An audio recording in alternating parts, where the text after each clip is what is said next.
Okay, everybody. So I guess we can start. This is as good a time as ever. Thank you for the clock. So good morning, everyone. Thank you for joining. I was thinking of making my usual joke as like this is the session before lunch and all that, but we are right here. So no worries about that. We can serve lunch in here probably. My name is Yochai Kiryadi, and I'm a program manager on the Windows Azure websites. Been working with the team for about 3 years now. And I'm very happy to be here with you guys, and thank you for coming and attending, to basically cover and talk a little bit about how you architect massive scale ready for business web apps. Such a long title. I'm surprised all of you actually made it here for this. So this is Friday, last day of build. Thank God it's Friday. It's been an exciting week. You know, this is the last session I have to do today, so let's get going. Just to make sure that we're all on the same page, I'm going to talk a little bit about like setting expectation and context with respect to what are we going to see here today. How do we look at scale and what is ready for business mean from our perspective. Then we'll architect going through like, we'll take a single web app and we'll basically take it on a journey from a very simple, not so scalable web application to a very scalable application. And then, assuming you guys will not be convinced, we'll look at some real world application and what we're actually doing in real life with customers today on websites. Okay, so I guess when we start talking about massive scale and ready for business, this is the slide that we're gonna spend some time just to make sure that we're on the same page here. Let's walk from the back to the front. So web apps. Web apps are basically a good example that was presented yesterday during the keynote. Towards the last section was the blogs.office.com. It was shown as like with all the fancy graph and the high, you know, I don't know if you noticed, but the very high volume of traffic that hit that website when they announced the Office for iPads and iOS and Android and all that. So blogs.office.com, for example, runs on Azure websites. Skype, parts of Skype running on Azure websites, Bing Developer Center, Nokia even before the merger, and many more Microsoft assets. And also there are a lot of examples of customers. Unfortunately, we cannot disclose the names right now. But we're running a bunch of stuff. We're running mobile apps, web API, Facebook games, social, whatever, and just plain old website like blogs or CMS or commerce or whatever. With respect to ready for business, we understand that we want to reduce the downtime because downtime is bad. Downtime is bad for you because downtime is the reason you get called in the middle of the night. Downtime is bad for you because downtime is maybe the reason you're not going to get any nice bonus at the end of the year. Or sometimes downtime means you can go home. So downtime is not good. I want to avoid downtime. And for that, we're trying to basically create a perceived no downtime because nobody's going to give you 100%, and if anybody is telling you that, pretty much lying. So, quick ask from the for the audience here. Anybody knows, with respect to 99.95% of uptime, how many minutes of downtime are in a month? Anybody? Quick with the math? No? So that's 21 minutes, right? 21 minutes doesn't seem like a lot. What happens if you are sports websites and this is like, I don't know, Super Bowl, go Seahawks, right? What happens if you are in the Super Bowl and last 7 minutes or last 20 minutes and you're down? Is that good? Probably not. If we go even more further, if we go to 4 nines, any idea of how much is 4 nines? Anyone? Sorry? 4 minutes in a month. And we're talking about minutes, not seconds here. So we're trying to reduce that, and we'll see how we can do it. Performance and basically global low latency. If you are reaching wide audience globally across the globe, there's no reason that a customer, for example, from Hong Kong will actually hit a website or a server that actually runs, let's say, in the US. So this is what we express to performance and latency, what we're looking at. Easy to manage. Basically, DevOps, step, deploy, configuration, monitoring, analytics, alert, all of the above. I'm not going to do a lot of that in this talk. I hope you went through other other session. David had a good session to touch about this. There were a lot of sessions yesterday covering about the new resource manager and the new portal, how you can see all those things come together as a single app unified view, which is very good if you do get downtime and you get called in the middle of the night. Ideally, you can jump in immediately and figure out what to do and how to fix it. And then we get to the last part, which is massive scale. And massive scale is a little bit hard to explain, so I'll just try to do my best here. We're talking about many tens of millions of requests per day. 10, 20, 50, 100 million HTTP requests per day. And if you condense that, basically you want to get to a peak, or like peaks of, all of a sudden you got a massive traffic, like for example the iOS, then you get a few hours of very high peak of 5 or even 10 10,000 RPS per day. Just to try to make sure that we're all on the same page here, if you look at the top 10 websites out there, let's say US-based, and let's exclude for a second any Google, Twitter, or Facebook, because these are really big, right? Excluding those, all the other big websites out there. If we're going to go and, for example, reach 20K RPS, give or take, with 20K RPS on a single day, you're going to get to about 1.7 billion requests, which is quite a lot. And with that kind of number, this will place you basically on the ranking anywhere between number 5 and number 20. Depends on the day and on the month. So if you guys have that kind of traffic, let us know. We'll be happy to do business with you. But this is basically what are we going to push. So I'm going to show you how we're going to take an app and basically going to push a few thousands of RPS to it. And then we can scale it, obviously, and do multiplication if you want to. So this is massive scale and ready for business web app with the context of this session. Good on time. So scalability. With respect to scalability, it's very easy. This is taken from Wikipedia. Nice, cute puppy. Scalability is the ability of a system, let's say, for our sake, a website, to handle a growing amount of work, which we translate into HTTP traffic, in a capable manner. And I translate capable manner into something that doesn't blow up. Okay? And with respect to website, basically it means that your website is performant, doesn't slow down, no hiccups, no error, no 500, no 400, customers are happy. Slow website mean you're losing business. Okay, so with scale option, there are a few scale options out there. 2 of them I think most known. Scaling up, vertically what we call vertical scaling. So you take a single node, a single VM, and you scale it up. With Windows Azure website, you can go from small to medium to large. The very reason why you would like to actually scale up, for example, let's say your application does not scale horizontally, then you need to stick with the scale up. Let's say you have a license kind of that is tied to a server, like one instance, then you don't want to pay more. So you can run on 2 smalls or whatever, 2 mediums, but those are equal basically to a medium or a 1 large. So these are reasons why you can go and scale up. What we like to do is basically scale out, which is horizontal scaling. And it's very easy to understand. Basically, instead of increasing the size of the node, we're just adding more and more and more nodes. Okay, this is how we scale Azure websites. This is how a cloud in general like to scale. And the cool thing about Azure website with respect to scaling and how we look at it is we like to see ourselves as a place where you can host and run your website. We'll leave you in the web paradigm of development. Still, you can do a website, a mobile web API, nothing complex there, and just deploy it and it's work. And with a little bit of effort around that, you can scale it very easily. There's no special configuration or any, any big voodoo/magic thing that needs to happen. So Azure website basically brings you the power of web to the cloud. So what are we going to do today?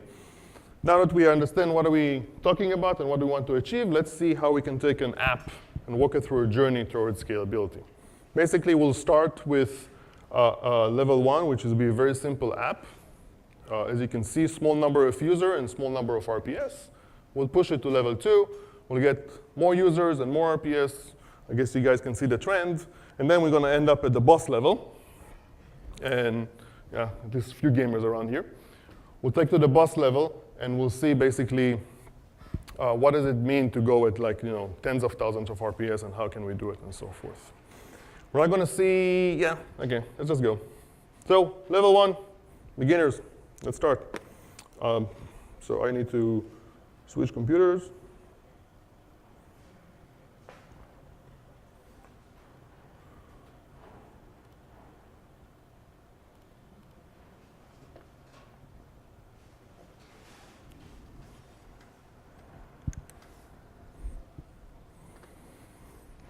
All right, so what I'll do is basically create a website. I'll create it from gallery, just for the sake of it. Let's go with a template. And I'm going to pick up Photo Gallery.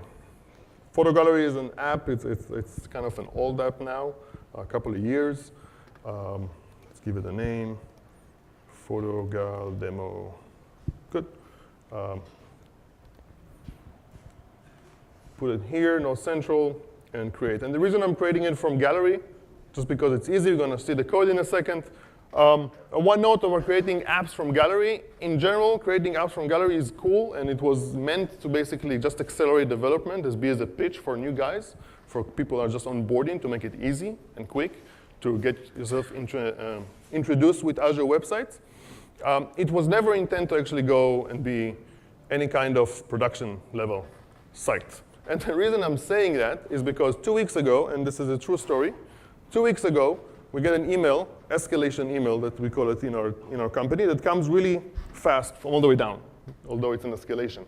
So there was a big project, can disclose the information, saying, hey, we're running 3 or 5, whatever number of large VMs, and the site is not working, and it's very bad, and yada, yada, yada. So after going for a couple of hours, few hours back and forth with the customer, trying to understand what's going on here, figure out the customer created a site from the gallery, Joomla, was very happy with the result, worked with an agency to populate, build a beautiful app, everything works fine, deploy it, not really production, like a soft launch, and then hit the play button, and things start to fall apart, right?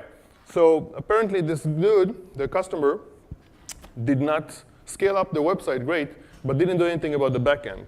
And the backend in this instance is a database. And when you create a site from the gallery with a database, you get a free version of a database, which is not supposed to scale. Okay? So this is why when you create something from the gallery, just keep it in mind. You need to be aware of what you're doing. So PhotoGal demo, this is the app. Let's browse. This is the application, very simple, very basic application. You can basically, I need to log in because I don't have anything. Let's register foo@bar.com and my great password, 1234, super strong password. We register, thank you very much, and we can create new gallery. We call it test one. I'm very creative with names. We can upload images. Can upload images, can browse. Here's an image, upload. Here's the app, here's the image. You can go back to galleries, you can see the galleries, and so forth. So this is the app, very simple. So what I've done is basically, I've already created the same app. You can create exactly identical the same app if you go to Webmetrics, and you go new, site from template, and you pick Photo Gallery. I already did it, and here is the app. And the reason I basically choose Photo Gallery is because I'm choosing an existing application that you need to scale. This is something that we all face all the time, right? It's not just, hey, we build everything from scratch. And it's a great application. It was written for a certain purpose of education. It's not really super scalable upfront. And I want to go over some of the stuff that is not super scalable and figure out what we can do, and then we can chat and see what we want to do. So the first thing we want to talk about this application is the database. Database is local CE. Local CE, not good for scalability. Okay? This has multiple issues when you try to scale. We'll talk about it in a second.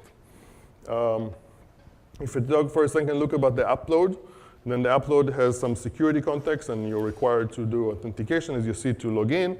And basically, you're using some ASP membership and a bunch of stuff that is kind of semi between your in-memory within the app itself versus the database, kind of a session state that is maintained on the local box, kind of dangerous.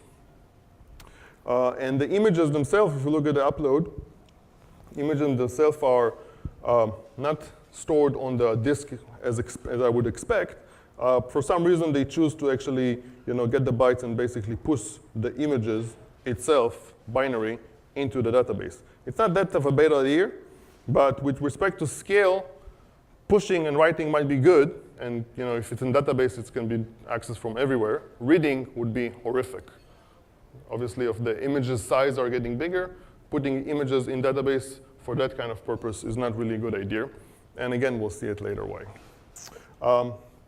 So this is basically the app, right? You can look at the code. It is very simple and rudimentary HTML.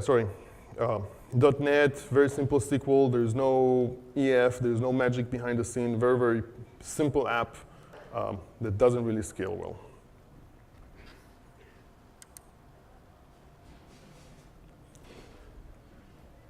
So if we look at the app, what do we have? We have an app running on a server.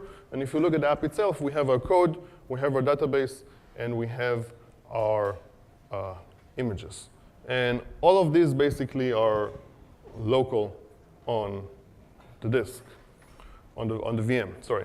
So from that perspective, who can point like a one issue or two issues with respect to scalability that will break if we run on multiple servers? Any ideas? Anyone? Sorry? Database, yes. Any other ideas? Sessions, specifically. So everybody here are very expert and very good with respect to understand of what basically prohibits us to scale. This is what we call a stateful application. It should be bound to the VM that it's running on. Database is stored on local disk. The session is kind of stored in local memory. And the images are stored on local disk. It's on the database with that respect, but you can imagine it's stored on local disk. There's a little asterisk there with respect to local disk. But for Windows Azure websites, all the instances that you have run as they run, they share all the same disk. This is some of the magic that we have behind the scenes. So if you touch one file, all the instances running on any kind of computer or any kind of the VM, that are underlying supporting the website are being notified of a change and are picking up the change for that file. The reason there is an asterisk there because it's not guaranteed to be on any given system. Not all the system out there, not all the hoster out there will give you those capabilities. But it's still anything local, any app that assume that you write to a temp file locally, and that file will be there for the specific same user that came and request that file for that specific user. If you're running on multiple VMs, that's not a good assumption to have. So we ran a little bit of test scaling against this. We'll see later the test scale in action for some more for some real apps. But basically, we use Visual Studio. We use load test. We put some IaaS machine in the cloud and image them and put some agents and controllers, one controller, multiple agents, and we're just pumping data. So as we can see here, simple, small load test. When we're running, no, you guys don't see it, huh? We're running on like two concurrent users. The first row over there, everything is fine, the green. And then as we start adding more users and more requests, you can see basically the average time. Well, annoying. You can see the average time over here, average time column increasing with respect. Apologies. Average time is increasing. Where's the mouse now? We can't see. Jeez. This is really horrible. Anyway, sorry. Average RPS Visual Studio in brackets. This is one column. The average page time is another one. As you can see, as we add more concurrent user, obviously we increase the number of RPS.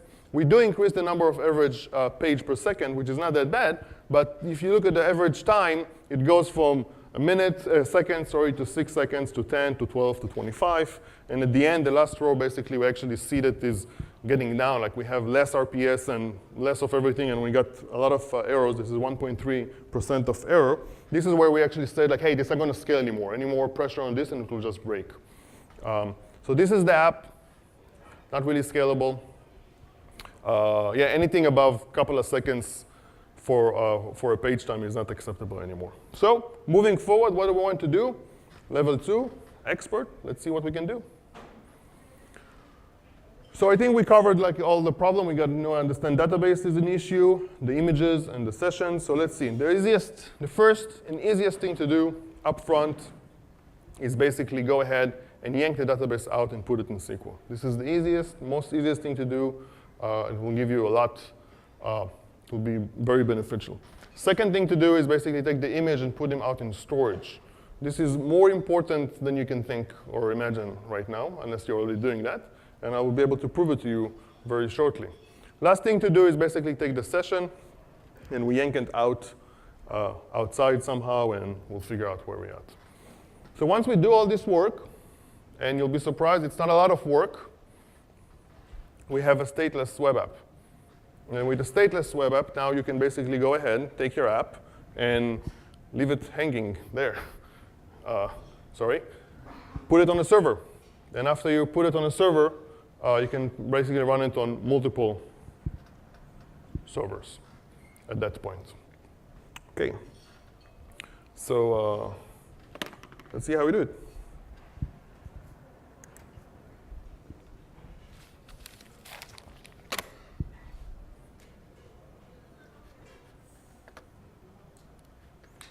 So this is the app. Let's not look at this app. Oh, close something on.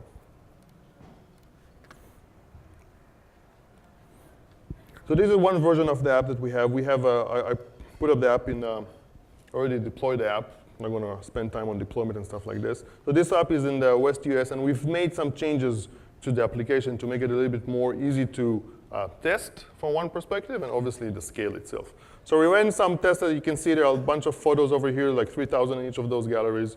You click in, you can see all the photos here. Very nice. We have our small test that we can run. Small issue with the thumbnail, we'll figure it out later. So this is the app. We have a GUID here for session. We'll see it in a second. What we did add is we add some interactivity for the application itself. A user can basically click a like button, and they add a like. And we kind of basically want to show that while we scale this and to run across the globe eventually, we are still receiving user input and making sure everything is in sync and working as expected. OK, so if we're already on this page, let's see. I'm going to hit F12. I'm going to inspect the object for a second. If I look at that image, you'll see over here that this image is coming from what we call a PhotoGal content West US blob. So I moved the images not just out from the SQL or from the local disk. I move it into blob storage. And I'll show you soon why it's very important. And basically, every image or every content asset that we have on this page, or on all the pages for all the app, for these purposes, everything is coming from a content. The small thumbnails are coming from a container called thumbnails.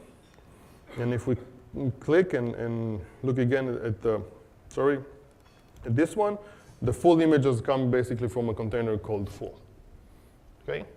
And this will be very, very tremendously helpful with respect to performance of your app. The like, user, GUID, images. OK, cool. So let's see the code. Not going to do a lot of coding in live, but we're just going to do some stuff. So if you look at view, for example, I don't know which view I'm looking at. The two of them here. This is the gallery view. I've not changed anything with the database, except taking it out into SQL Azure. So if, for example, if I look at the web config and this SID, you see connection string here. It's a SQL Azure connection string. It's out. So that's all. Didn't do anything else. We'll talk about SQL later.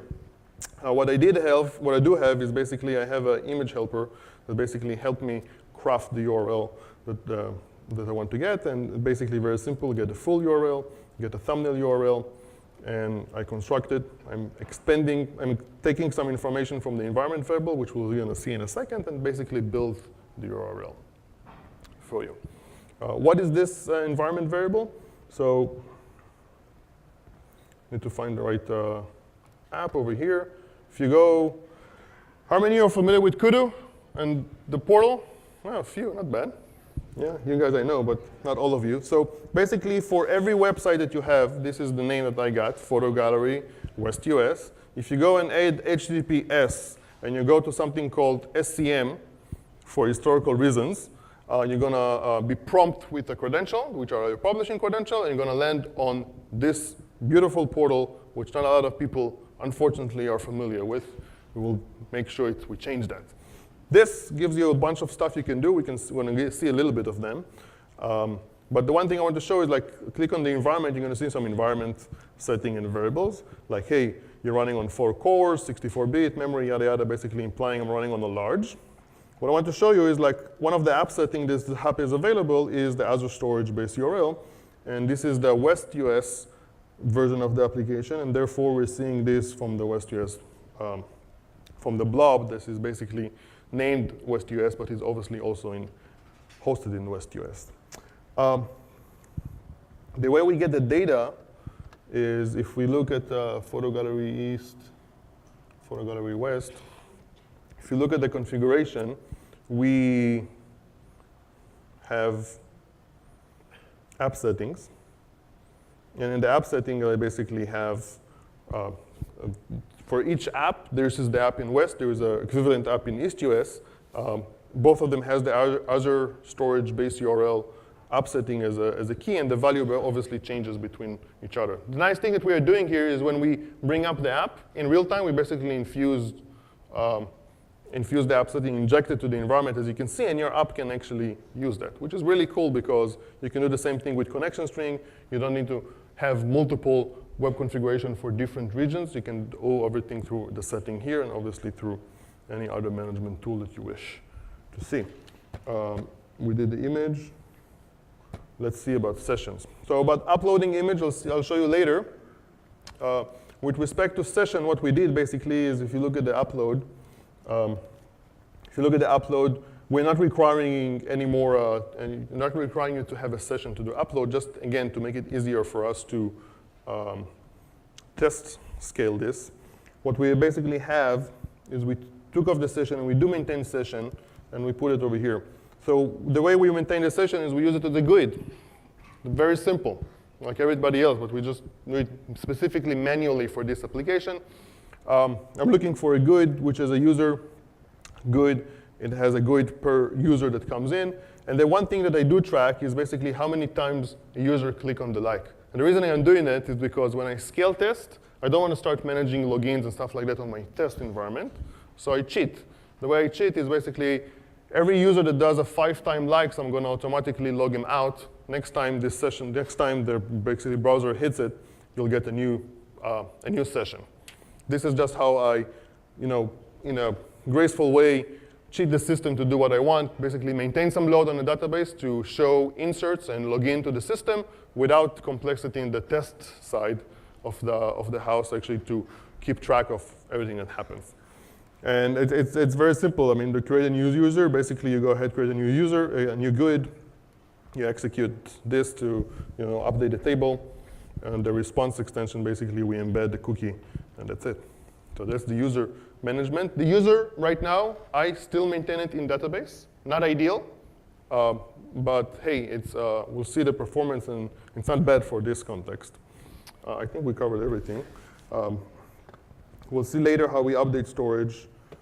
This in a second. OK, so back to slides.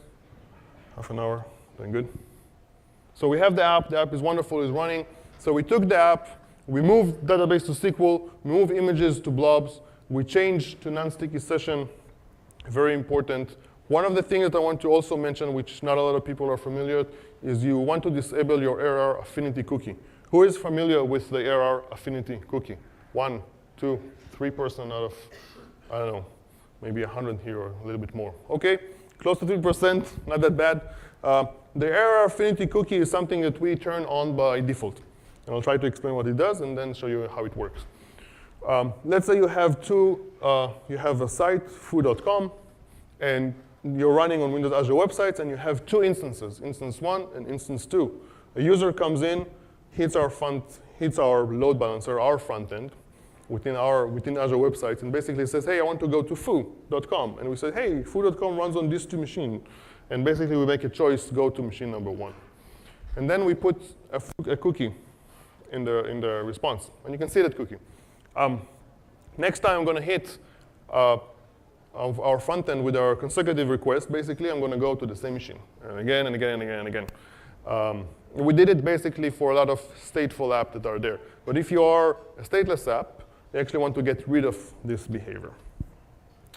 Okay, so how does it work? How does it look? I have an app here. This is, sorry.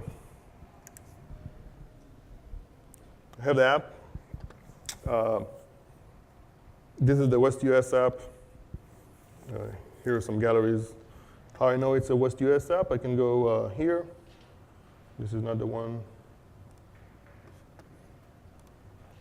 Another cool thing, in the part of the wonderful thing you can do with Kudu, again, I'm in the SCM site, but this time on a /dev, one of the extensions that we have, and this will allow you basically to see code. This is Visual Studio Online called Monaco. You've seen some of that during the keynote. This is embedded and running within Azure website. You have directly access to your code, so I'm gonna do a small change over here, for example, to write West, so you can actually believe me it's running on West.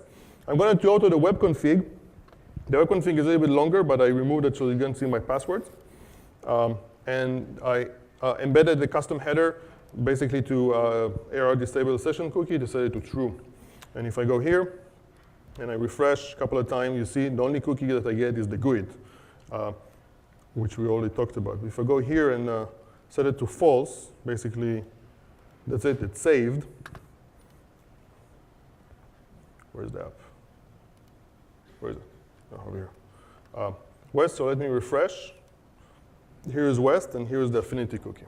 Now, I'm behind the scene, I think already running on 3 instances. I'm basically affinity is to 1.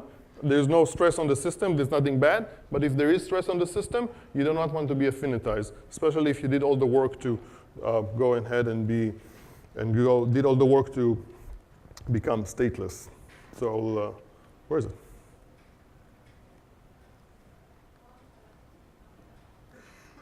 Oh well.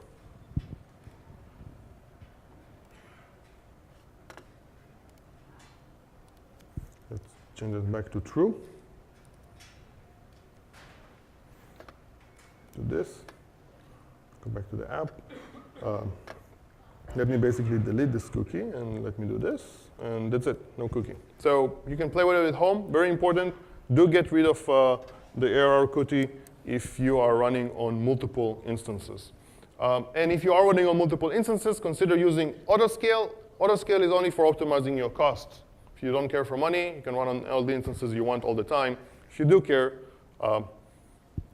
use autoscale. So what we did? We did some testing. As you can see, results are looking a little bit better. We started small with 20 concurrent users, and then we went to 100 and 200 and so forth. And as you see, at some point we took 1,000. And then we said, you know what, let's push it a little bit more. We added a few instances.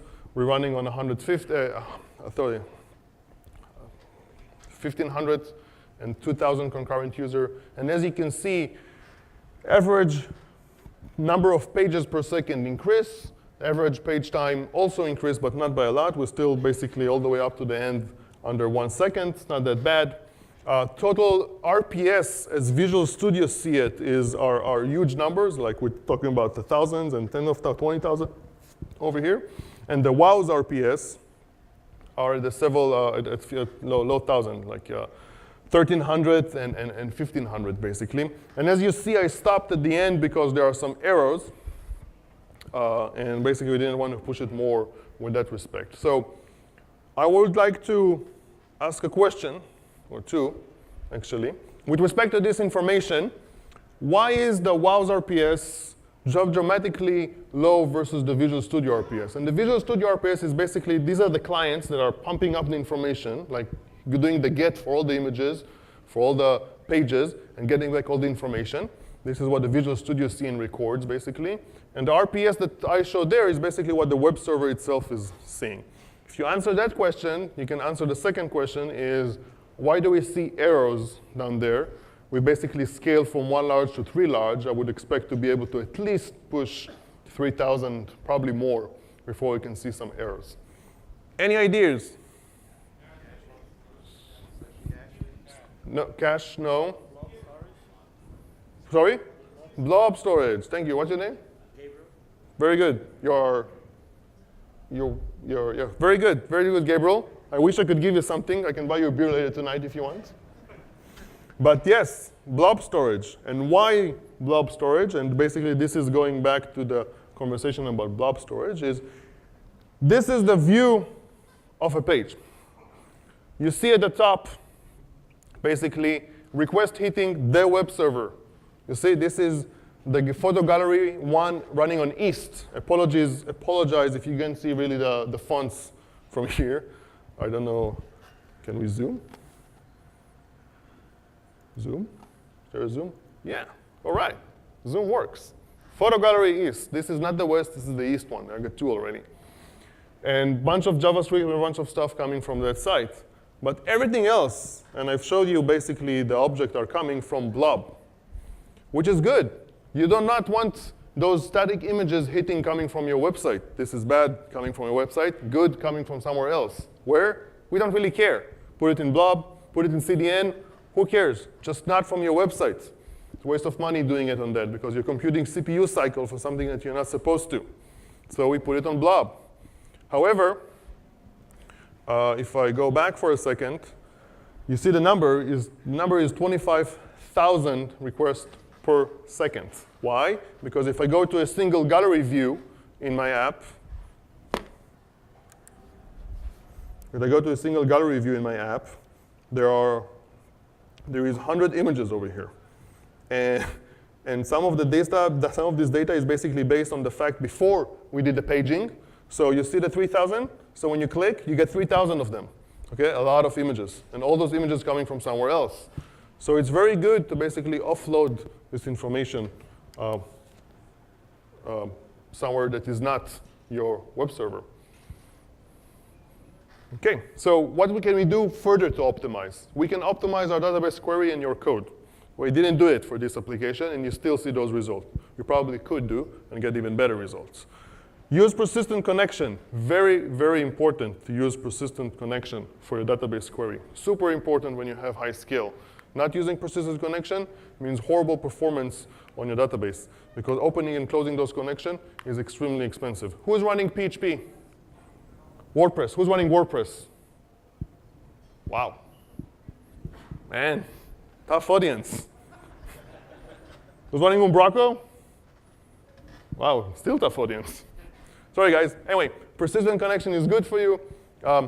If you're on WordPress out of the box, I don't know why, it's not persistent connection. With scale test, it was horrible. You add single character, P, instead of the connect, and all like magic. Anyway, persistent connection is good. Cache. Someone said cache? Yes, add cache for your session. Add cache for the images or whatever the HTML file that you're producing and sending out. Cache is very important. Content. Use CDN. Now, blob storage is somewhat of a CDN. You could argue that. It's not, but you can consider that because you've seen how much traffic we can push out. If all of this was local on the disk, you will not get that good of performance because the bottleneck would be somewhere else. Put it on CDN, images on JavaScript. Put videos on YouTube. If you think I'm joking about putting videos on YouTube, I'll show you what I'm not joking about putting videos on YouTube.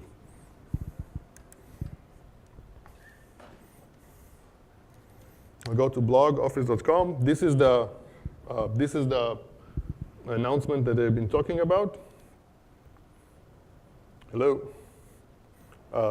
And see, youtube.com.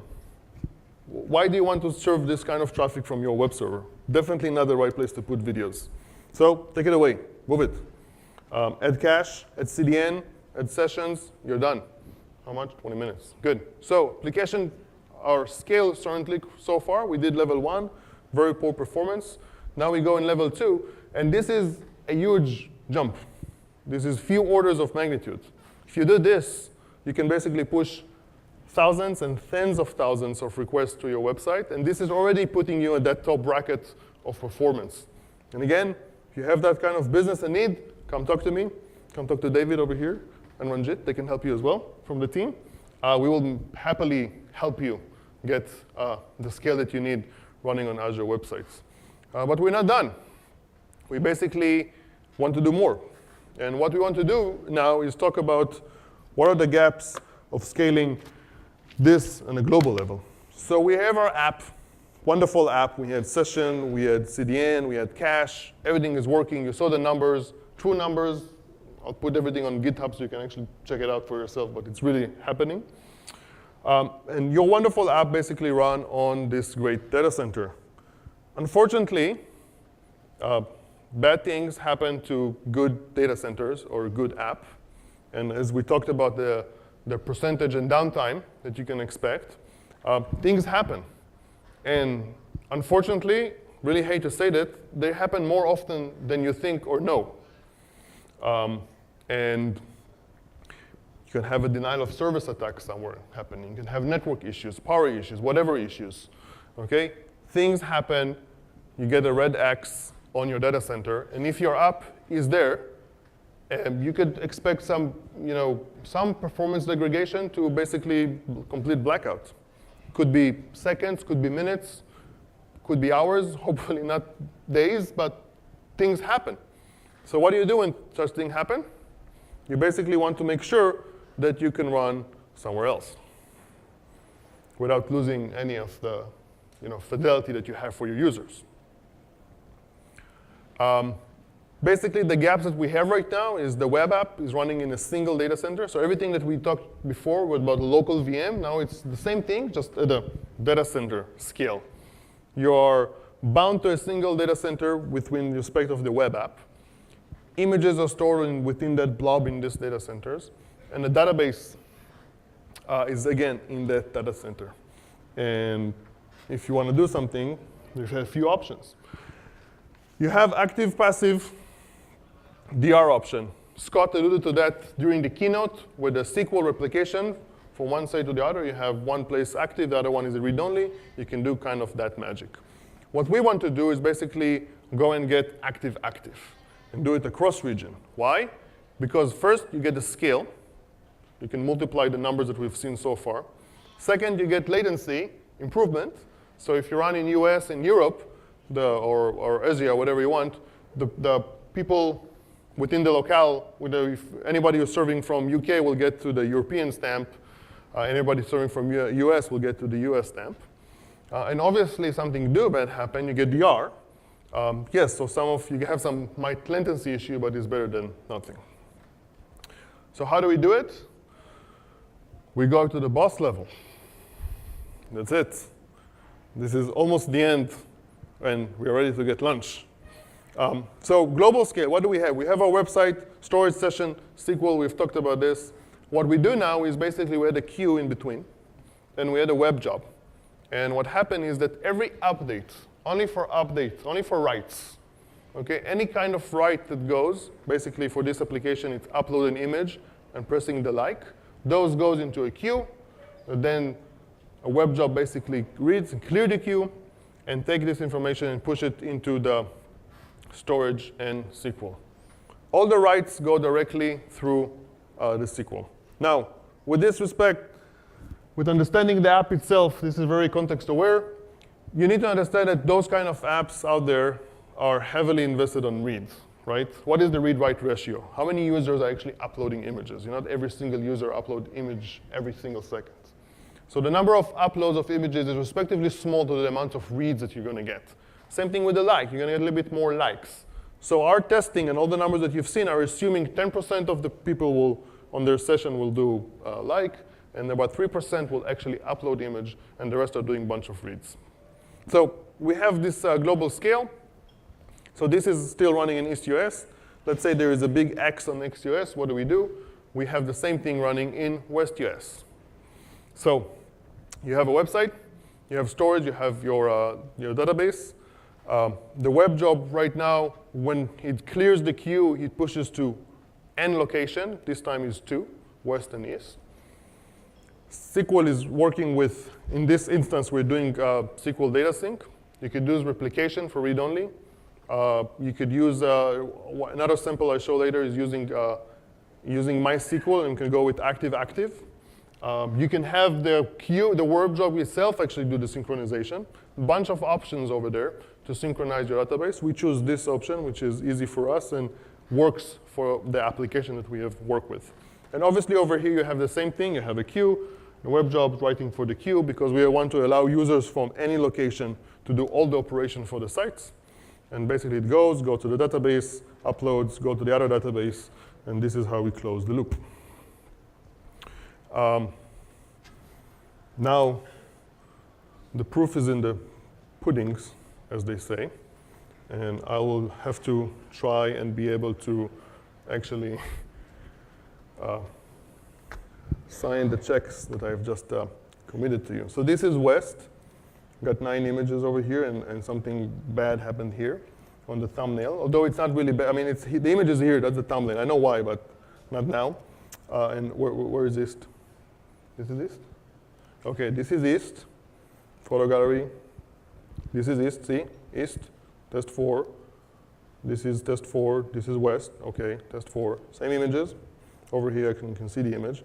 It's not just that. Every image, like the first one has 4 likes. So if you go over here, the first one has 4 likes. It's the same data, right? OK, so what do we want to do? Let's upload a photo. So we want to upload a photo. Let's choose a file. Hey, what happened?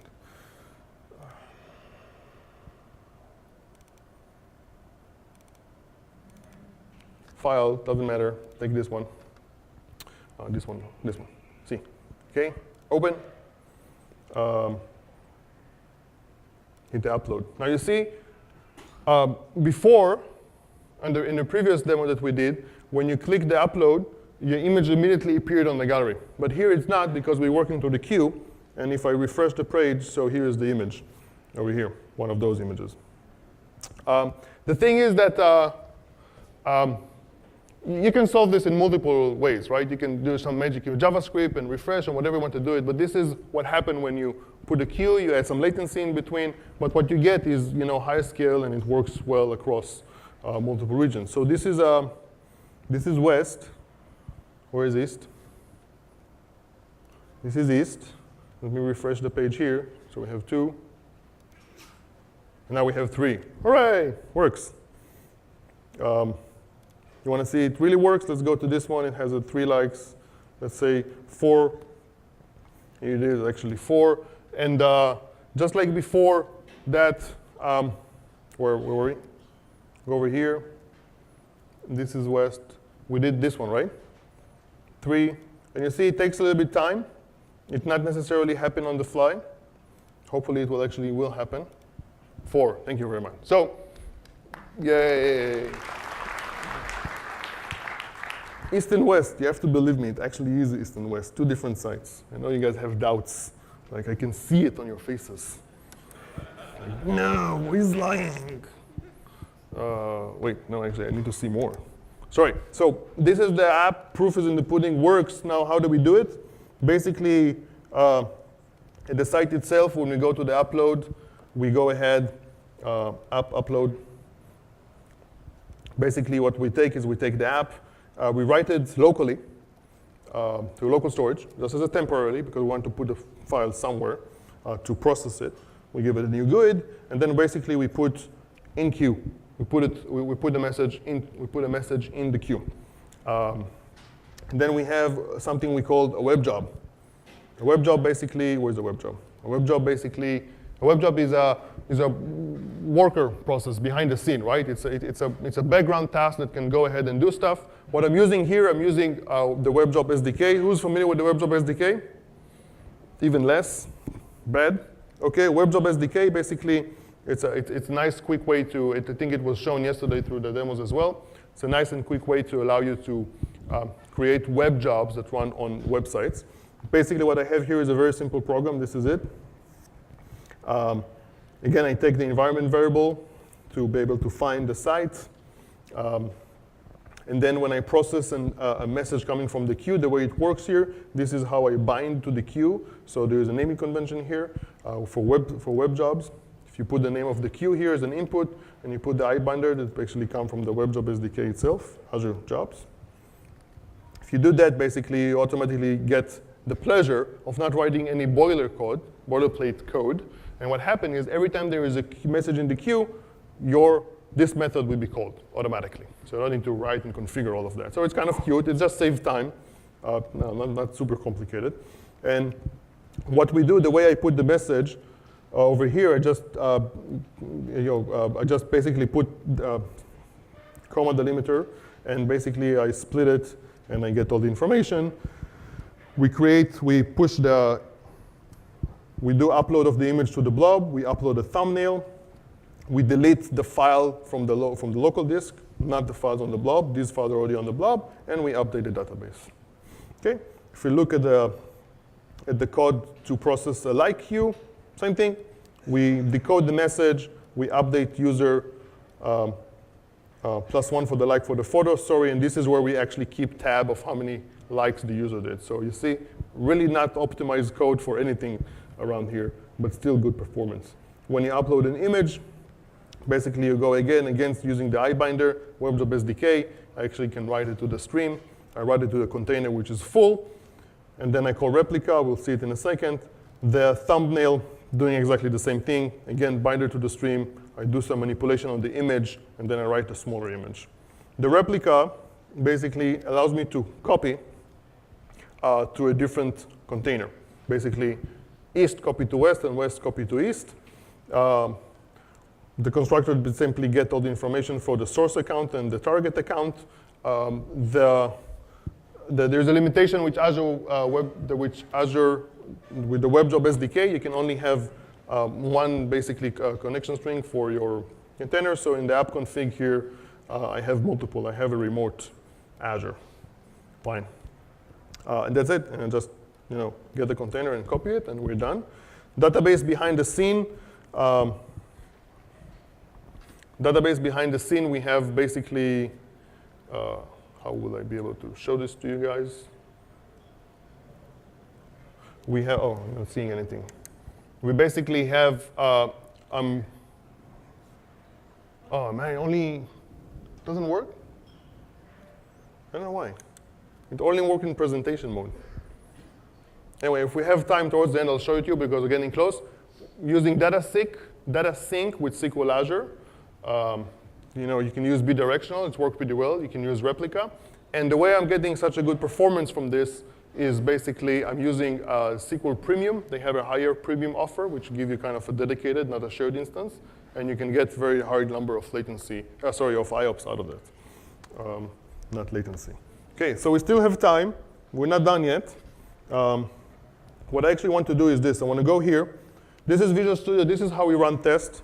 I want to press the play button, and this will run test against what I'm going to talk about next. Run. Let's see just as it kicks off. Fonts are small, but don't really need to see. Running. OK, cool. 7 minutes. Whew.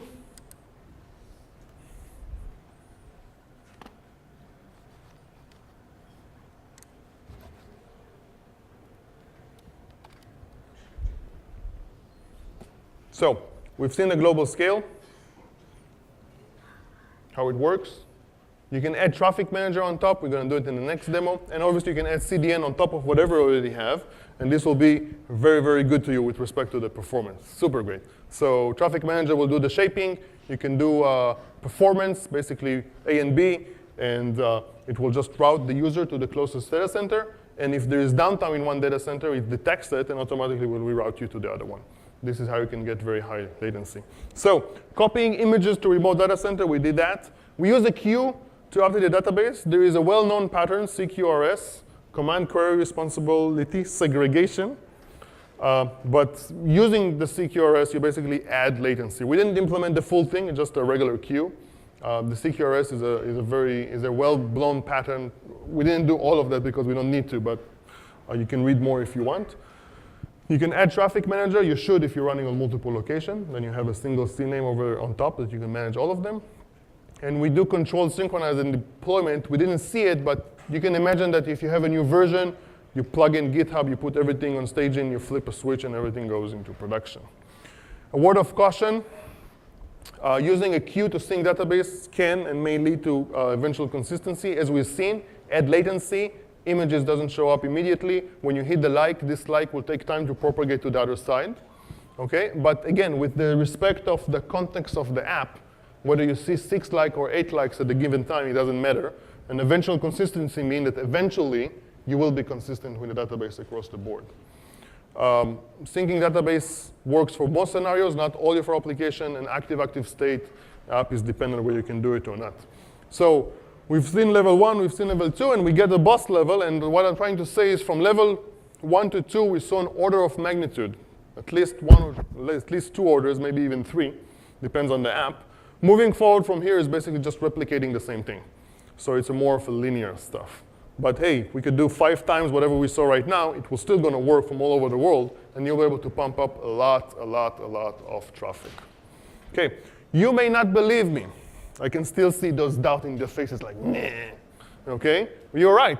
So let's see this thing working in a real live application. What we have here is we're scaling WordPress. WordPress is a kind of a well-known, although not a lot of you guys are using it, which is fine because we are in a Microsoft event, thank you. But WordPress is well-known. WordPress is also kind of known, it's not super performant. But still, we can get some stuff out of it. We're kind of doing the same thing. We're running out of time. So I just want to see you, I want to just show you what we're doing. And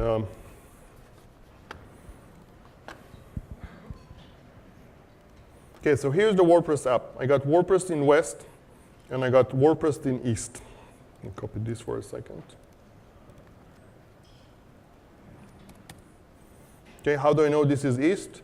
I'm going to go with blah, and I see East US, and I go here, and I go with blah, and I see this is West US. Now, this is a site that right now I'm putting a lot of traffic on that site through the load test, right? What do we do here? Let me go you. This is the admin part. What do we have? We have plugins installed, and we have a few plugins that I want to highlight. One is the redirect plugin. Basically, you can see here that I highlight this is going to East. So we basically have a redirect plugin that is kind of a URL rewrite. Whenever an admin goes into the system, we always redirect them to a single node. Why? Because again, the write experience for that one user, we don't care if it's slow or slower. Okay? But all the reads experience and everything else that come from the rest of the user are very important for us, and we really care for this. The other one is the storage. And what I mean with storage is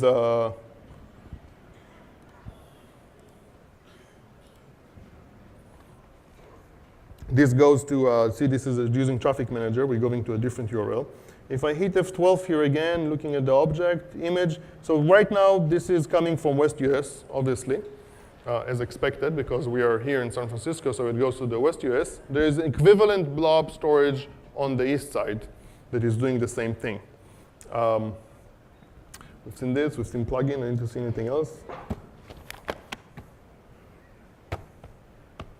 Plugin, set, click, setting. Good. One of the other things that we have here is when you do the redirect on the Traffic Manager, you need to make sure that you need to take care of it with your application as well. That small stuff like settings and the URLs basically goes to the right location. But then again, details. What I want to show is this. So this is live monitoring for this site, just the east one. And we're pushing about 500 requests per second right now. So we're pushing basically at about the same 500 to the West US as well. And we're not really stressing out anything here. And this is full active, right? Left to right, this is active. I can add, update blogs and posts. I'm not going to show it because I'm kind of out of time. But you'll have to believe me that we're doing that. And it's rather cool. And if I'm going to stop this, stopping that, you'll basically see that the numbers will hopefully slowly at some point start to decline, maybe. Takes time the system to react and understand. It will, no worries. See, it's already hopefully coming down. Yes, thank you. And this, the cool thing about this, if I go here, where's the blah? If I go to east, I go to blah. So this is wrong, right? So this is basically a 404 right now. I can do a few more of those 404s. And then I go back to here, and maybe you'll see like a blip somewhere at some point, a red one that shows. Obviously, there's latency between when we pick up the stuff and stuff like that. You see a 404 over here. Cool. So you can see a point. Ta-da! Right. OK, so this is live. See, we cut the traffic. Everything works good. have a few more seconds, so let's just finish this. We're using MySQL behind the scene. This is WordPress eventually, and MySQL working with the ClearDB, very good partner of us. They have a very good offering with respect to the database. You can have active-active, pretty nice, pretty beefy machine behind the scene. You can have from few 10 to a few thousand of concurrent connection. Works pretty well. Again, we put traffic manager, we did the redirect, and so forth. So to summarize, Wizard Azure website can scale. Whatever you guys have in mind, we can take it. If you think we don't, please talk to us. Website, I hope that you can see that website is basically kind of always running. We didn't do the demo of shutting down one of the site and show you how traffic manager actually flip over, but you can set the sensitivity of that flipping, and basically the default is 5 minutes. You can throttle it all the way down to 1 minute, and basically if there is 1 minute of downtime or a certain stress of errors, you will flip to the other location. And hey, website is rich with core functionality. It's very easy to develop and maintain. We haven't seen this in this session, but I believe you've seen it throughout other session. And with that in mind, please give us your feedback. Very important. We live and die by this, really, seriously. No, but do scan the QR code. Give us, rate this session. I hope you guys had a good time. Enjoy lunch.